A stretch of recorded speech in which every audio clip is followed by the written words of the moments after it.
साथियों, आप देख रहे हैं BMTV यूट्यूब चैनल। मैं सतवंत सिंह राणा सभी साथियों को फुले से अम्बेडकर प्यार, जय भीम, जय जोहार, जय संविधान। साथियों, अभी तक आप लोगों ने चैनल को सब्सक्राइब नहीं किया तो सब्सक्राइब करें, बेल आइकन को प्रेस करें, वीडियो नीचे कमेंट जरूर करें। साथियों इस वीडियो के माध्यम से बात करेंगे जिस तरह से उत्तर प्रदेश इटावा से खबर आई है और कल से आज तक सोशल मीडिया पर छाई हुई है। खबर है कि एक यादव शास्त्री बनकर, ब्राह्मण बनकर, जनेऊ चुटिया रखाकर और अपने को सबसे बड़ा पहुंचा हुआ हिंदू मान रहा था, कथा कहता था, कथाचार था, ब्राह्मणों के गांव में कथा करने के लिए गया। और साथियों, आपने सोशल मीडिया पे वीडियो देखा होगा, बहुत सारी खबरें वायरल हो रही हैं और उसको घमंड था कि मैं हिंदू हूं, छाती टोक के कहता था मैं हिंदू हूं, मैं हिंदू हूं, हिंदू को जगाने आया हूं, हिंदू धर्म की रक्षा करूंगा। इस रक्षा के घमंड में यादव कथावाचक ब्राह्मणों के गांव में कथाचार, भागवतचार बन के गया और वहां पे साथियों बताया, अलग अलग तरह के लोगों के आर्गुमेंट हैं। कथावाचक का वीडियो वायरल हुआ, आप लोगों ने सोशल मीडिया पे देखा होगा। किस तरह से चुटिया कटवाई गई, अपमान किया गया, एक महिला के मूत्र से छिड़क कर उसको पवित्र किया गया। उससे पूछा गया कि तुम यादव हो और कहा कि यादव और चमारों को कथा, मेरे ब्राह्मणों के गांव में आकर कथा करेंगे। साथियों इस तरह की खबर है और एक आग की तरह पूरे देश में फैल गई।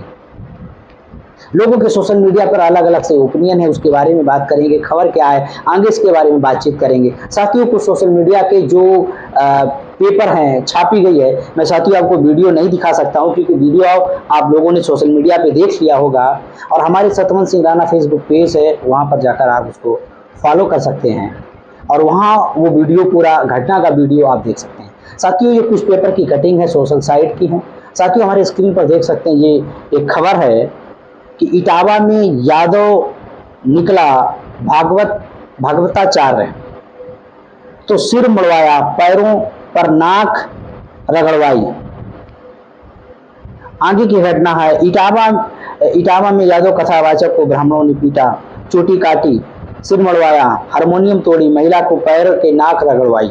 ये तो साथियों घटना बहुत कम है और भी बहुत सारी अलग अलग घटनाएं, बयान आया है पीड़ित का। उसने अपना बयान दिया कि मुझसे पूछा गया कि तुम चमार हो, यादव हो, तुम कथा कब से कहने लगे हो, तुम्हें कथा करने का अधिकार नहीं है, तुम्हारी औकात है ये हिंदू धर्म जिसको कहती है ब्राह्मण धर्म में कि तुम शूद्र हो और शूद्रों को कोई भी फैसिलिटी नहीं है इस ब्राह्मण धर्म में। साथियों बहुत सारी बातें आप लोगों ने सोशल मीडिया पे देखी, लेकिन मैं कुछ बाबा साहब अम्बेडकर कहते हैं कि गुलामों को गुलामी का एहसास कराओ, गुलाम गुलामी के विरोध में विद्रोह करेंगे। ये एहसास ब्राह्मणवादियों ने दिलाया। मेरा बहुत दिल खुश हुआ, मैं इस खबर को देखा। ऐसी खबर एक मध्य प्रदेश में आई थी, एक लड़की थी ओबीसी, वो भी बड़ा घमंड हिंदू के नाम पर, हिंदू धर्म के नाम पर कथा कह रही थी। जब वो ब्राह्मणों के चंगुल में फंसी तो उसको औकात दिखाई गई कि शूद्रों को कोई भी अधिकार नहीं, व्यासगद्दी पे बैठने का अधिकार छोड़ो, कोई भी धर्म का उच्चारण या धर्म के किसी तरह का कोई प्रवचन करने का अधिकार नहीं है। और ये जो पिटाई हुई है इस कथावाचक की, अपने को बहुत बड़ा ज्ञानी बन रहा था, अपने को छत्री बनते। बहुत सारे मैं देखता हूँ कि यादव जाति के जो लोग जागृत नहीं है, जिन्होंने फूले, साहू, अम्बेडकर, प्रयार को नहीं पढ़ा, जिन्होंने बहुजन महापुरुषों को नहीं पढ़ा, जिन्होंने अपनी विरासत को नहीं पढ़ा, जो आज भी उस काल्पनिक श्री कृष्ण की काल्पनिक कहानियों में उलझे हुए हैं और ब्राह्मणों के द्वारा षड्यंत्र किया गया जो ब्राह्मणीकरण, जो ब्राह्मण धर्म है, जो थोपा गया उनके मन मस्तिष्क में, भ्रम भर दिया गया, उसमें आज उलझे हुए हैं। वो लोग इस व्यवस्था को नहीं समझ सकते। जितना अपमान किया गया, घृणा किया गया, ये हकीकत है। शूद्रों को धर्मशास्त्रों में, ब्राह्मणवादी धर्मशास्त्रों में कोई अधिकार नहीं। ये हिंदू सनातन धर्म नहीं, ये ब्राह्मण धर्म है। इस ब्राह्मण, ये जो बड़ व्यवस्था है, ब्राह्मण श्रेष्ठ है, ब्राह्मण देवता है, ब्राह्मण ने धर्म का निर्माण किया, ब्राह्मण ने व्यवस्था का निर्माण किया, ब्राह्मण ने धर्म शास्त्रों का निर्माण किया और धर्म शास्त्रों में पूरे के पूरे अधिकार ब्राह्मणों के, धर्म की सारे प्रचार प्रसार फैसिलिटी के अधिकार एकाधिकार ब्राह्मणों के हैं।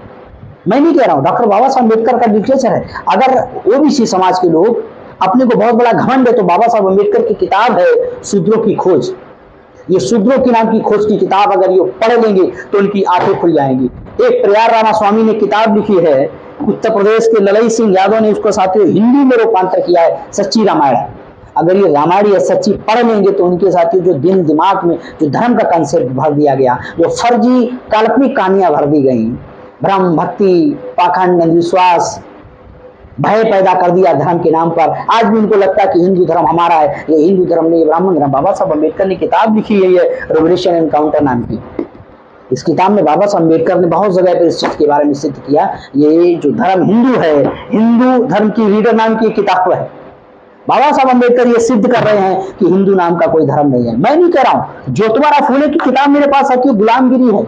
इस गुलामगिरी में ज्योतिबा फूले कहते हैं कि ये धर्म नहीं है, ये ब्राह्मणवादियों का धंधा है।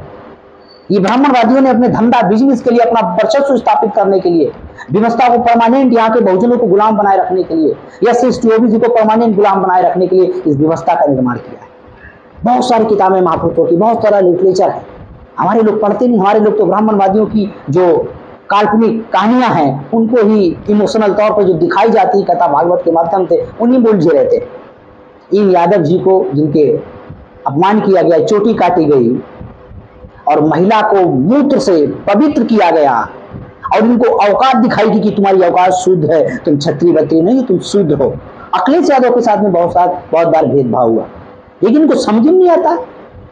ये आज भी ब्राह्मणवादी व्यवस्था को ढोने का काम कर रहे हैं। जिस धर्म को ये मानते वो धर्म ब्राह्मण, वो धर्म उनका नहीं ब्राह्मण, इनका धर्म मूल यहाँ के जो बहुजन और खासकर ओबीसी, इनका धर्म क्या है, इनकी व्यवस्था क्या है, वो मौर्य वंशों से जुड़ी है, वो बुद्धा से जुड़ी है, वो फूले साहू अम्बेडकर विचारधारा से जुड़ी है। जब तक ये इस विचारधारा के बारे में पढ़ेंगे नहीं, अध्ययन नहीं करेंगे, इन लोगों को वास्तविक ब्राह्मणवादियों का षड्यंत्र क्या वो समझ में नहीं आएगा। बहुत सारे लोग कहते हैं अरे हिंदू धर्म हमारा घर है, घर में तो लड़ाइयां होती हैं। ये लोग, इन लोगों को समझ नहीं आता, इनकी अलग अलग तरह के तर्क आर्गूमेंट है। अब उधर से ब्राह्मणवादियों के उधर से आर्गूमेंट हो रहा है कि उसने छेड़छाड़ कर दी, खाना खाते समय अपनी पहचान छुपाई, एक गलत आधार एडिट किया, इस तरह के साथियों उधर से आर्गूमेंट डिफेंस आ रहे हैं क्रॉस FIR के लिए, दबाव बनाने के लिए। तो इस घटना से मेरा दिल खुश हो गया कि जो लोग अपने को हिंदू कहते हैं, अपने को, मैं चीख चीख के, मैं बहुत समय से लगा हूं, खासकर ओबीसी के लिए बहुत सारे वीडियो बनाए, बहुत सारे, हमेशा कहता हूं कि SC/ST/OBC का ये धर्म नहीं है। यहाँ के जो वर्तमान के ओबीसी हैं ये शूद्र हैं और शूद्र धर्मशास्त्रों में अधिकार वंचित हैं। मैं नहीं कह रहा हूँ साथियों, ये साथियों मनुस्मृति, इस मनुस्मृति का अध्ययन करो तो आपको पता चलेगा कि वास्तविक मनुस्मृति में क्या औकात है। यहाँ शूद्रों और महिलाओं को कोई अधिकार नहीं, फैसिलिटी दी गई। इसलिए बाबा साहब अम्बेडकर ने इस मनुस्मृति के पिछवाड़े पर लात मारी थी। कि बाबा साहब अम्बेडकर ने 1927 में जलाई, इसीलिए जलाई थी। बाबा साहब अम्बेडकर ने कहा था कि इस धर्म में, इस ब्राह्मण धर्म में, जिसे हिंदू धर्म कह रहे, इसमें कोई सुधार नहीं किया जा सकता, इसको त्यागा जा सकता है, इसको छोड़ा जा सकता है, इसकी परंपराओं को छोड़ा जा सकता है, इसकी व्यवस्था को छोड़ा जा सकता है। ब्राह्मणवादी व्यवस्था को छोड़, जिस दिन तुम ब्राह्मणवादी व्यवस्था को त्याग दोगे उस दिन तुम अपने मानसिक तौर पर, वैचारिक तौर पर आजादी महसूस करो। ये जो हम भक्ति, परंपराएं, संस्कार, रिलीजन्स के आधार पर अलग अलग तरह के, अलग अलग जातियों के जो देवताओं का निर्माण किया गया, यहाँ के बहुजन समाज के SC/OBC को मानसिक, धार्मिक, इमोशनल और भय के नाम पर गुलाम बनाने की व्यवस्था है। अब देखते हैं कि कितने यादव जाति के लोग वास्तविक क्या इस व्यवस्था से आजादी, और उसने अपनी जाति क्यों छुपाई, क्योंकि जाति के नाम पर भारत में औकात नापी जाती है, जाति के नाम पर घृणा है, अपमान है। शेड्यूल कास्ट के लोगों से पूछो जिन्होंने जाति के नाम पर, छुआछूत के नाम पर, अनटचेबिलिटी के नाम पर कितना दर्द झेला है, कितना उनके साथ अन्याय अत्याचार किया गया, जानवर से विवत्र जीने के लिए मजबूर किया गया, उनकी परछाइयों से घृणा किया। मैं नहीं कह रहा हूं, बाबा साहब अम्बेडकर की साथियों किताब है हमारे पास में, और अगर उस किताब के बारे में आप अध्ययन करेंगे, ये किताब है मेरे पास में, अछूत कौन और कैसे नाम की किताब, मैंने नहीं करी, बाबा साहब अम्बेडकर की किताब लिखी हुई है। और कैसे इनके साथ में एक जानवर से विवत्र शुरू किया गया, किस व्यवस्था ने, इस ब्राह्मणवादी व्यवस्था ने, इस ब्राह्मण धर्म ने। ये हिंदू धर्म नहीं, ब्राह्मण धर्म है। बाबा साहब अम्बेडकर सिद्ध कर दिया ये ब्राह्मण धर्म है। चीख चीख के मैं कह रहा हूं, चीख चीख के हमारे साहू फूले अम्बेडकर परिवार, हमारे महापुरुष कह के गए कि ये हिंदू धर्म नहीं, ब्राह्मण धर्म है। हिंदू धर्म क्यों बनाया? हिंदू नाम का कोई धर्म ही नहीं है, सनातन नाम का कोई धर्म ही नहीं है, ये ब्राह्मण धर्म है। तो साथियों, यादव जाति के कथावाचक के साथ में क्या हुआ, इसके बारे में आप क्या कहना है? ब्राह्मणवादियों ने इनको अपनी औकात दिखाई। ये लोग ज्यादा लोग छाती पर चढ़ रहे थे, ये बड़े वाले पंडित बन रहे थे, खासकर ओबीसी के लोग क्षत्रिय लिखते हैं, इनको औकात दिखाने का काम किया। इसी तरह से समय समय से ब्राह्मण समाज के लोगों से मेरा निवेदन है कि जो तुम्हारा मूल धर्म में जो व्यवस्थाएं लिखी गई हैं, जो निर्देश लिखे गए हैं, जो ब्राह्मण धर्म में जो शूद्रों के जो अधिकार हैं, उनको आप पूरी तौर पर इंप्लीमेंट करें। दलितों को जो अधिकार हैं, नहीं अधिकार हैं, उनके साथ जो भेदभाव है वो पूरी तौर से इंप्लीमेंट करें। जो शूद्रों के साथ में जो अधिकार हैं तुम्हारे धर्म शास्त्र में, तुम्हारे धर्म में, उनको इंप्लीमेंट पूर्ण रूप से करने का काम करें। आप जैसे चाहे वैसे इंप्लीमेंट करें। हम तुम्हारा तहे दिल से सम्मान करते हैं, तहे दिल से तुम्हारा मैं स्वागत करते हैं। साथियों, में स्वागत करते हैं ब्राह्मण समाज के लोगों का। उन्होंने बहुत अच्छा काम किया, मेरा दिल खुश कर दिया। कबीरदास कहते हैं, एक अचंबा ऐसा देखा, मुर्दा रोटी खाए, टेरस से सुनत नहीं, डांट पड़े चिल्लाए। मेरे कहने सर नहीं सुन रहे हैं, मेरे प्रचार मैं इनको अलग अलग तरह से बहुत सारा रेफरेंस देता हूँ, ये समझ में नहीं आता है। अगर ब्राह्मणवादियों की लठ बजने से, अपमान करने पर तुम्हारी आंख खुलती है तो बहुत अच्छा काम है। वेलकम, आपका स्वागत है। लठ खा के आना चाहते हो, जूता खा के आना चाहते हो, अपमान झेल कर आना चाहते हो, आओ जा, स्वागत है तुम्हारा। तो साथियों, इस घटना के बारे में आपका ओपिनियन क्या है, हमें कमेंट करें, ओपिनियन शेयर करें। और साथियों, अपना ओपिनियन शेयर करने का काम जरूर करें। देखते रहिए अपनी यूट्यूब चैनल। इस वीडियो में आज तक इतना ही।